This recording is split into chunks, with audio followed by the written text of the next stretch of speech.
राजौरी जिला का Kotranka sub division घनी आबादी का एक इलाका है जिसमें पीड़ी, कोटरंका, ख्वास, बुद्दल, समोट जैसे अलग अलग इलाका जात शामिल हैं।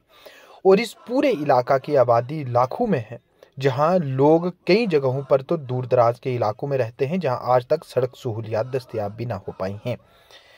इस सब डिवीजन की सबसे बड़ी परेशानी एक फायर स्टेशन ना होने की है। आपको बताते चलें कि कोटरंका सब डिवीजन में एक गैर सरकारी आंकड़े के मुताबिक बीते एक साल में 15 से जायद आग के ऐसे वाकयात पेश हुए हैं जिसमें मकामी लोगों को बड़ा नुकसान उठाना पड़ा है। लोगों के मुताबिक उनकी कोटरंका में एक फायर स्टेशन कायम करने की देरीना मांग रही है, जिस पर कुछ माह कबल अमल भी हुआ था और एक फायर टेंडर को कोटरंका में खड़ा किया गया जो तकरीबन 1 महीने तक यहां सड़क पर रहा। लेकिन इसके बाद अचानक ये गाड़ी गायब हो गई और फिर से लोगों को निराशा हाथ लगी।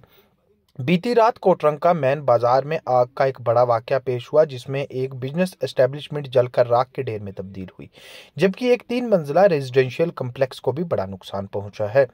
आग के इस नए वाकये के बाद मकामी लोगों का गुस्सा फूट पड़ा, जिन्होंने आज कोटरंका मैन बाजार को गाड़ियों की आमदोरफत के लिए भी बंद रखा।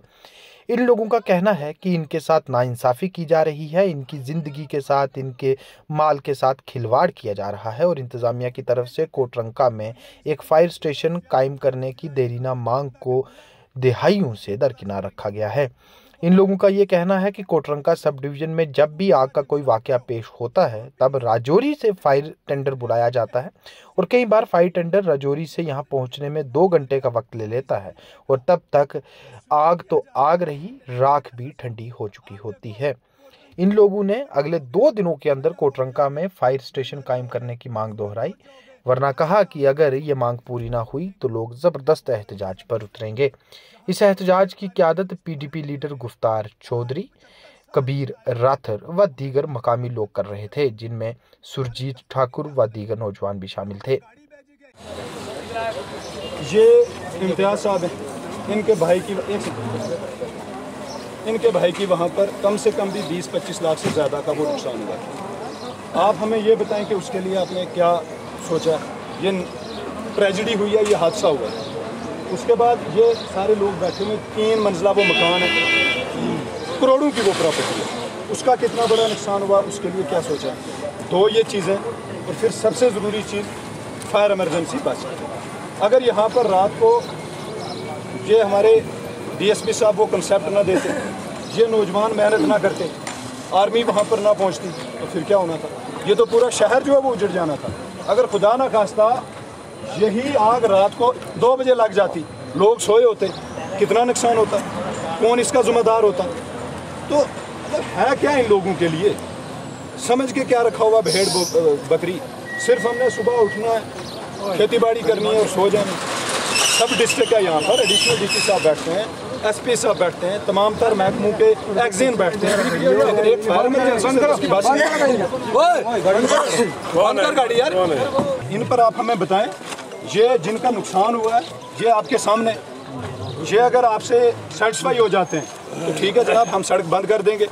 अगर ये सेटिस्फाई नहीं होते, जिसको यहाँ पर रुकना है वो रुके। लेकिन हाँ, मेरी ये चौक में मेरा मकान है, मेरी भी करोड़ों की प्रॉपर्टी है।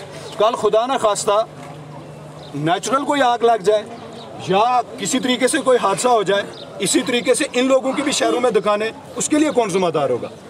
तो मैं खुद पर्सनली यहाँ से तो उठने वाला हूँ नहीं, मैं यहाँ पर लेट जाऊँगा, उठा के ले जाना तो ले जाओ, वो आपकी अपनी है, लेकिन मैं ऐसे उठने वाला नहीं हूँ। इन लोगों को आप सेटिस्फाई कर लें, जो लोग यहाँ पर सुबह से बैठे हुए हैं, जिनका नुकसान हुआ है। शाम तक हमें गाड़ी चाहिए, वरना हम व्यापार मंडल से बात करते हैं और कल से हम बंद की कॉल देंगे। बड़े नुकसान से बेहतर है ना जनाब, छोटा मोटा नुकसान हम देख लेंगे, कोई मसला नहीं है। लेकिन जिनका रोज़ का करोड़ों का नुकसान होता है, पुल के पास उस बेचारे हैंडीकैप आदमी का घर जल गया, उसके लिए कौन जिम्मेदार है। अब ये आगे घास आस्ता आस्ता शुरू हो गया, घास कटाई का फिर सीज़न आ जाएगा, कितनी गाड़ियाँ गाड़े जल जाते हैं। एरिया देखो कितना है जनाब, खांडली से लेकर बुदल तक, यहाँ से लेकर फिर खवास तक, कितना बड़ा एरिया। एक गाड़ी की ही वो नहीं, मतलब गाड़ी इंसाफी हम लोगों के साथ आई थी ना, वही कह रहे हैं कि आकर भी फिर भी चली गई। किन लोगों का ये शंतर है वो भी आप देखें, और ख़ासकर इस वक्त एडमिनिस्ट्रेशन का एक बड़ा रोल है। हम समझते हैं कि 2 गुट बने हुए हैं यहाँ पर भी, इन लोगों के लिए भी गुट बने हुए हैं और रियासती वहाँ पर भी जो है वो गुट बने हुए हैं। लेकिन ये तो एक जेन्युइन चीज़ है ना, ये किसी का कोई काम नहीं है, किसी का कोई टैंकी बाथरूम का मसला नहीं है, ये एक जेन्युइन काज है। कल आपको भी ज़रूरत पड़ेगी, कल थाने को भी ज़रूरत पड़ सकती है, डाक बंगलों को भी ज़रूरत पड़ सकती है, एडिशनल डीसी के दफ्तर में भी ज़रूरत पड़ सकती है, किसी मंदिर में भी, मस्जिद में भी, गुरुद्वारे में भी। तो ये कॉमन मसला है, इसमें ना तो कोई सियासी बात है और ना कुछ और। तो हमारी आपसे सिर्फ यही गुजारिश है कि शाम तक आप हमारी ये आप अगर यकीन दिलाते हैं तो ठीक है, और दूसरी जिनका लॉस हुआ उस पर आपका क्या कहना है वो आप बताएं। कल रात को कोटरंका में आग लगने की वजह से करोड़ों का नुकसान हुआ है। एक दुकान, उसमें बहुत ज्यादा सामान था, बहुत ज्यादा नुकसान हुआ है। 2 मंजिला मकान था, उसमें भी बहुत ज्यादा नुकसान हुआ है। बड़े दुख की बात है कि हमें आजाद हुए आज 78 साल हो गए, लेकिन कोटरंका में आज भी फायर सर्विस की बस नहीं है। यहां पर परमानेंट एक स्टेशन होना चाहिए। ये पहली बार ऐसा वाकया नहीं हुआ, इससे पहले भी दर्जनों ऐसे वाकया हुए हैं। लोगों के दुकान जली, मकान जले, लोगों का घास जला, बहुत सारी चीज ऐसे होती हैं, लेकिन यहां पर एक बस नहीं है। हम सरकार को, जिला इंतजामिया को खुली चेतावनी दे रहे हैं कि जल्द अज जल्द यहां पर फायर सर्विस की बस जो है वो भेजी जाए, ताकि इन लोगों को राहत पहुंचाई जा सके। आज भी अगर हमारे पास फायर सर्विस की बस नहीं है तो ये लोग जाएं तो जाएं कहां।